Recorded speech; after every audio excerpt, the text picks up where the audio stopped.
집값이 오를 때 사서 돈을 잃는 사람이 있습니다. 집값이 내릴 때 기다리다가 기회를 놓치는 사람도 있습니다. 이 두 부류에게는 공통점이 하나 있습니다. 숫자를 안 봤습니다. 부동산 시장에는 집값이 오를지 내릴지 미리 알려주는 신호가 있습니다. 하나가 아니라 6개입니다. 오늘 이 6가지 숫자를 전부 알려드리겠습니다. 첫 번째 숫자입니다. 전세가율. 이름이 어려워 보이지만 뜻은 간단합니다. 집값 중에서 전세가 차지하는 비율입니다. 예를 들어 보겠습니다. 집값이 10억인 아파트가 있습니다. 이 집의 전세금이 5억이라면 전세가율은 50%입니다. 절반이라는 뜻입니다. 전세금이 7억이면 전세가율은 70%입니다. 이 비율이 왜 중요할까요? 전세가율이 70%를 넘기면 사람들의 생각이 바뀝니다. 이렇게 계산합니다. 전세금으로 7억을 내고 남의 집에 사느니 대출을 좀 보태서 내 집을 사는 게 낫지 않을까? 어차피 비슷한 돈이니까요. 이렇게 전세에 살던 사람들이 집을 사기 시작합니다. 전세 수요가 매매 수요로 바뀌는 겁니다. 사려는 사람이 늘면 어떻게 됩니까? 집값이 오릅니다. 그런데 전세가율이 너무 높아지면 위험합니다. 전세가율이 100%라는 건 전세금이 집값이랑 같다는 뜻입니다. 집값이 3억인데 전세금도 3억인 겁니다. 이걸 깡통 전세라고 합니다. 이 상태에서 집값이 조금만 떨어지면 집주인이 전세금을 돌려줄 수 없게 됩니다. 그래서 전세가율은 온도계처럼 읽어야 합니다. 70%면 매수 신호, 100% 근처면 위험 신호입니다. 전세가율은 KB부동산에서 매주 발표합니다. 내가 관심 있는 지역의 전세가율이 지금 몇 퍼센트인지, 오르고 있는지 내리고 있는지, 이걸 꾸준히 지켜보는 것만으로도 시장의 방향이 보이기 시작합니다. 두 번째 숫자입니다. 청약 경쟁률. 새 아파트를 분양할 때 한 세대에 몇 명이 신청했는지를 보여주는 숫자입니다. 쉽게 말하면 이런 겁니다. 새 아파트 한 채에 10명이 손을 들었다면 경쟁률은 10대 1입니다. 이 숫자가 높다는 건 그 지역에서 실제로 살고 싶은 사람이 많다는 뜻입니다. 투기가 아닙니다. 실거주 수요의 온도계입니다. 경쟁률이 올라가고 당첨에 필요한 가점까지 높아지고 있다면 시장이 보내는 메시지는 분명합니다. 사람들이 그 지역의 미래 가치를 인정하기 시작했다는 뜻입니다. 앞으로 집값이 오를 가능성이 있다는 신호입니다. 청약 경쟁률은 청약홈 홈페이지에서 실시간으로 확인할 수 있습니다. 하지만 하나만 보면 안 됩니다. 청약 경쟁률이 아무리 높아도 그 주변에 새 아파트가 수천 세대씩 들어올 예정이라면 이야기가 달라집니다. 새 아파트는 인기가 있어도 기존 아파트 값은 오히려 떨어질 수 있습니다. 청약 경쟁률은 반드시 입주 물량과 함께 봐야 합니다. 뒤에서 입주 물량을 설명할 때 다시 말씀드리겠습니다. 세 번째 숫자입니다. 경매 낙찰 가율. 역시 이름이 어렵습니다. 쉽게 풀어보겠습니다. 법원 경매에 집이 나옵니다. 감정가가 1억이라고 칩시다. 이 집이 실제로 7천만 원에 팔렸습니다. 그러면 낙찰 가율은 70%입니다. 감정가 대비 실제로 팔린 가격의 비율입니다. 참고로 낙찰률이라는 말도 있는데 이건 다릅니다. 낙찰률은 경매에 나온 물건 중에서 실제로 팔린 비율입니다. 왜 경매 낙찰가율이 중요할까요? 경매에 참여하는 사람들은 대부분 투자자입니다. 시세 차익을 노리는 사람들입니다. 이 사람들이 돈을 넣기 시작했다는 것은 바닥이 지나고 앞으로 오를 거라고 판단했다는 뜻입니다. 경매 시장은 일반 매매 시장보다 항상 한 발 앞서 움직입니다. 그래서 낙찰가율이 올라가면 곧 일반 집값도 따라 오릅니다. 그럼 낙찰가율이 몇 퍼센트여야 신호일까요? 보통 80%를 기준으로 봅니다.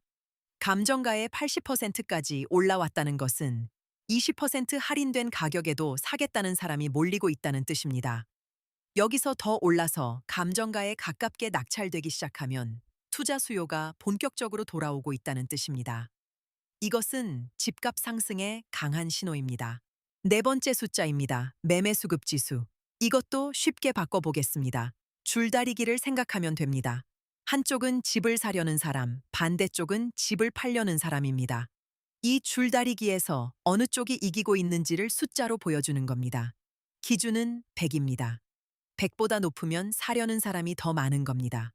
100보다 낮으면 팔려는 사람이 더 많은 겁니다. 100 아래로 내려가면 매도자 우위 시장입니다.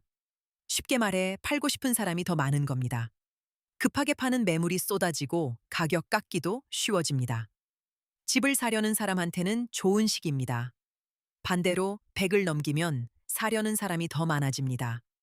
호가가 오르고 깎아달라고 해도 안 깎아줍니다. 한국부동산원에서 매주 발표합니다. 한 가지 중요한 게 있습니다. 서울 전체가 아니라 구 단위로 봐야 합니다. 같은 시점에 강남은 110이고 노원은 85일 수 있습니다. 내가 사려는 동네의 숫자를 따로 봐야 합니다. 다섯 번째 숫자입니다. 거래량. 이건 말 그대로 집이 몇 채 팔렸느냐입니다. 집값이 떨어지고 있을 때는 아무도 안 삽니다. 더 떨어질 것 같으니까요. 아무도 안 사고 아무도 안 팝니다. 시장이 꽁꽁 얼어붙습니다. 그러다가 어느 날부터 슬금슬금 거래가 늘기 시작합니다. 누군가 먼저 움직인 겁니다. 핵심은 이겁니다. 거래량이 바닥을 찍고 서서히 올라오는 시점. 그때가 진짜 타이밍입니다. 실거래가가 하나둘 오르기 시작하고 주변 매물의 가격도 따라 올라갑니다. 이때 움직인 사람들이 가장 좋은 가격에 집을 삽니다. 거래량은 국토교통부 실거래가 공개 시스템에서 확인할 수 있습니다. 하지만 거래량이 갑자기 폭증하는 시점은 경계해야 합니다. 지금 안 사면 영원히 못 살 것 같은 불안이 퍼지기 시작합니다. 빚을 끌어모아 사는 영끌, 공포에 휩쓸려 사는 패닉 바잉이 벌어집니다.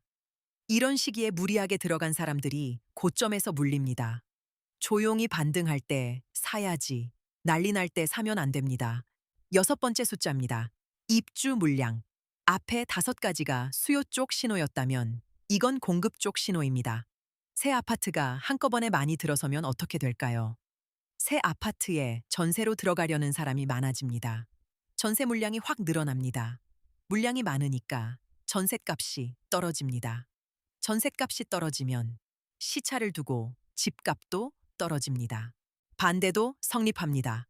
입주 물량이 줄어들면 공급이 부족해집니다. 전셋값이 오르고 집값도 따라 오릅니다. 이걸 주택수급 불균형이라고 합니다. 입주 물량은 1이 3년 앞까지 예측이 가능한 유일한 숫자입니다. 이미 착공한 물량이 정해져 있으니까요. 여기서 꼭 알아야 할 게 있습니다. 인허가 물량과 실제 입주 물량은 다릅니다. 아파트가 지어지려면 세 단계를 거칩니다. 먼저 인허가, 정부가 허가를 내줍니다. 그 다음 착공, 공사를 시작합니다. 마지막으로 중공, 공사가 끝납니다. 여기까지 최소 2, 3년이 걸립니다. 그런데 인허가를 받았어도 실제로 공사를 시작하지 못하는 경우가 많습니다. 돈이 안 모이거나 조합에서 싸우거나. 그래서 인허가 숫자만 보고 공급이 충분하겠거니 하면 오판합니다. 착공 물량과 중공 예정 물량을 함께 보십시오. 부동산 일시바 국토교통부 통계누리에서 지역별 입주 예정 물량을 확인할 수 있습니다. 내가 사려는 지역에 대규모 입주가 예정되어 있다면 서두를 이유가 없습니다. 정리하겠습니다. 하나만 봐서는 안 됩니다. 여러 신호가 같은 방향을 가리킬 때 판단해야 합니다.